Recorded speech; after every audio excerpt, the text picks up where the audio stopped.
Emotional immaturity is one of the most understated problems in modern society today. Everywhere around me, I look and see groups, associations, movements, and friendships ruined or destroyed due to severely dysfunctional behavior.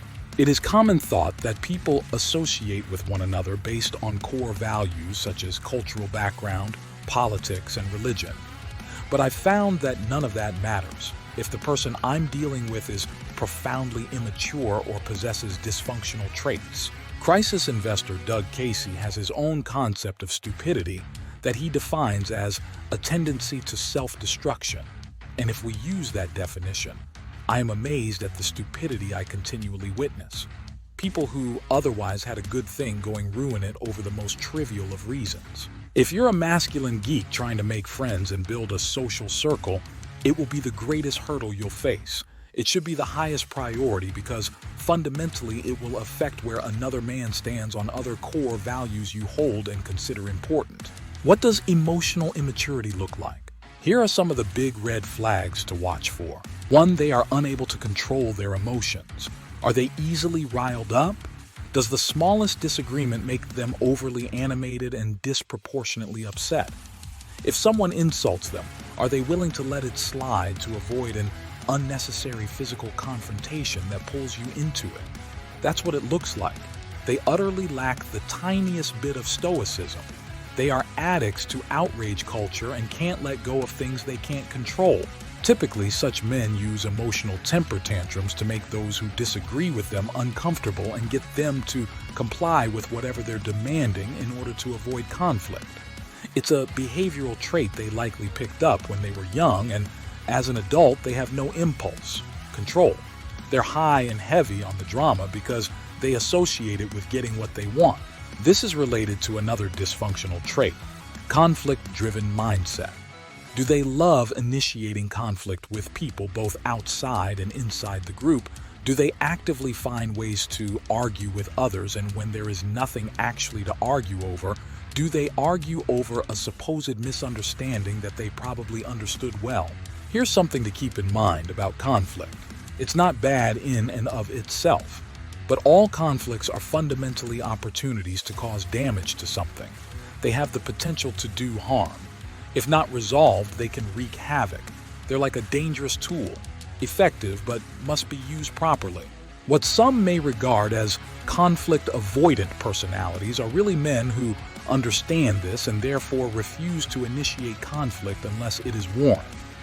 A conflict-driven man sees conflict as a way to assert dominance. Connected to this, the kind of stupidity where a man will cause the destruction of a relationship or group rather than not get his way or take the high road on some matter, especially if it stems from a conflict he initiated. Another sign of emotional immaturity is a control freak, my way or the highway mentality on everything. This is the guy in your friend group who simply must decide how, where, when, if, and why you do something.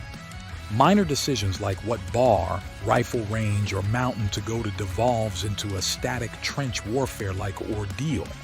Instead of hanging out and enjoying yourselves, you spend 2 hours debating where to have lunch. Every aspiring micromanager wants to chalk their actions up to being strong-willed, but the latter can also involve tact, diplomacy, and self-restraint. Strong-willed people are capable of understanding when asserting their personal preferences will get in the way of a larger goal. A control freak can't stand to not get his way on anything and lacks discernment to know when it really doesn't matter. A strong-willed man asserts himself, but he picks his battles wisely. A control freak fights every battle, creates one if there are no battles to fight, and he wages them at the same 110% intensity level. Emotional immaturity is also found in how well they handle criticism or mere disagreement. Do they take offense when someone has a separate viewpoint? It doesn't have to be about religion or culture. Does someone prefer different music, different clothing, or even the type of house environment? An overly sensitive man will make a big deal about it and remain frustrated that someone can't see things exactly his way. Lastly, how well do they handle splits or fallouts? This one is hard to determine, but it's important because once they are added to a group, They develop a weird Hotel California-style view of you.